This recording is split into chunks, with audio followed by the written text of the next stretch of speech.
Dia tahu nggak kapan belinya? Kabarnya tahun 2021. Dari mana dia tahu tahun 2021? Kabarnya 2023. Dari mana dia tahu? Dari statement Bang Julianus. Nggak tahu dari mana kan? Itu tahu dari mana belinya? Dia punya bukti pembelian tidak? Yang tahu bukti tahun berapa itu saya. Yang tahu belinya kapan itu korban. Udah. Dia pernah suruh liatin mana bukti pembeliannya tahun berapa. Jadi jangan ngomong tahun 2021, mungkin tahun 1945. Tapi tidak bisa menunjukkan bukti pembeliannya bahwa orang beli, ini loh si A beli tahun ini buktinya. Tapi kalau dia tidak bisa menunjukkan itu, berarti dia tidak tahu. Oh, saya yang tahu kok, diserahin buktinya di hadapan saya. Tapi sebelum adanya pelaporan laporan dari konsumen sendiri, Bang, mungkin dari konsumen yang minta bantuan ke Abang sendiri sebelumnya sempat menegur atau menanyakan ke pihak Reza Gladys nggak sih ini untuk efek sampingnya mungkin pertanggungjawabannya, Bang? Udah, itu kalau di dalam Undang-Undang Perlindungan Konsumen ada aturannya, jadi nggak perlu saya sampaikan. Itu bagian materi dari proses pemeriksaan. Karena yang kami laporkan Undang-Undang Perlindungan Konsumen, Undang-Undang Kesehatan, gitu aja. Bang, kabarnya karena ada Iya. karena adanya laporan ini mereka menilai Bang Fahmi seperti mencari-cari kesalahan. Nggak ada, bukan saya kok yang jadi korban. Emang saya pakai skincare sih. Gimana sih kok bingung kepada saya? Itu korban yang lapor, yang korban itu 4 orang dan mereka yang diperiksa.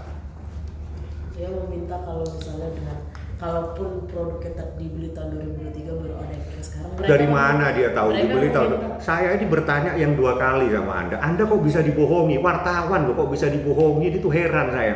Anda itu kalau wartawan, Anda itu harus pinter. Begitu orang ngomong, mohon maaf Bapak ngomong 2023, bisa nggak menunjukkan buktinya kalau mereka beli 2000?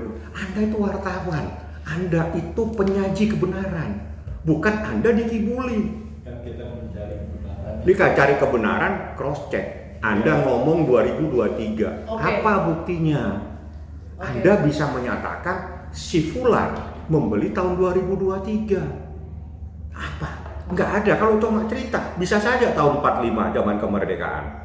Atau tahun berapa? Tahun 2020, 2021, kan suka-suka yang ngomong. Hukum itu nggak seperti itu. Hukum itu adalah bukti. Ini loh buktinya, si A beli tahun sekian. Itu saja.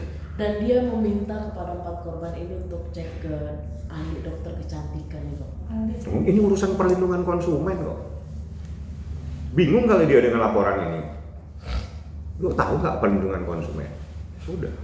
Bang, mungkin selain 4 korban ini banyak kali kalau yang ada korban lainnya nggak? Kayaknya sih banyak nantinya. Tapi kalau ini anggaplah sebagai awal. Tapi kalau ini misalnya dalam berproses, bisa jadi yang lainnya pada turun semua untuk membuat laporan. Itu bisa terjadi. Apa saja bisa terjadi di saat seseorang udah mulai marah. Kan mereka itu konsumen. Tidak menutup kemungkinan akan bertambah lagi dari. Saya tidak tahu, tapi kan konsumen punya hak. Anda membeli berarti Anda konsumen. Tapi untuk saat ini mungkin para korban tersebut sudah diperiksa, Bang, di. Ya nggak mungkin dong. Ini pertanyaannya logikanya. Kalau dia sudah memanggil orang yang dilaporkan, tidak mungkin orang lapor yang dipanggil terlebih dahulu orang yang dilaporkan. Itu logika seperti itu. Jadi logikanya semua sudah diperiksa. Terakhir yang diperiksa itu adalah orang yang dilaporkan. Ya buktikan saja. Benar enggak dia live TikTokan atau apa, dan saya nggak paham. Ya itu kan buktinya ada kok, bukti pembeliannya ada. Kan nggak perlu saya jelaskan. Di saat seseorang membantah itu harusnya dengan data. Oh ini belinya tahun sekian, ini buktinya. Tunjukkan ke wartawan, kalau perlu di kameranya tutupin gini. Wah itu keren itu. Tapi kalau cuma bicara saja, berarti kasihan teman-teman wartawan. Anda dikasih informasi yang tidak dapat Anda buktikan. Karena ini persoalan hukum, bukan persoalan yang lagi dongeng dalam sebuah cerita.